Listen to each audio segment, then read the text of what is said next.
Ben 4 yıldır makine mühendisi öğrencisiyim Batman'da.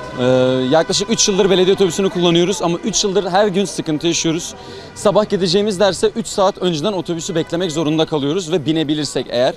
Bugün arkadaşlarla kötü hava şartlarından dolayı binememekten sıkıntı yaşadık ve belediyeye, mercilere şikayete bulunduk. Belediye binasından ek binaya bizi gönderdiler ama ek binada da elimizden bir şey yok. Ancak bu kadar otobüs sayımız var. Belediye başkanıyla görüşebileceksiniz dendi. Biz arkadaşlar olarak belediye başkanından rica ediyoruz. Biz de bir görüşme ayarlanmasını istiyoruz. Gerekirse biz de özel kaleminden randevu alacağız. Bunlara bir şekilde çözüm getirilmesini istiyoruz. Hiçbir şekilde otobüslerimiz yetmiyor. Öğrencilerimiz hep mağdur oluyor ve hava şartları da iyice kötüleştikçe mağduriyetimiz daha da çok artıyor.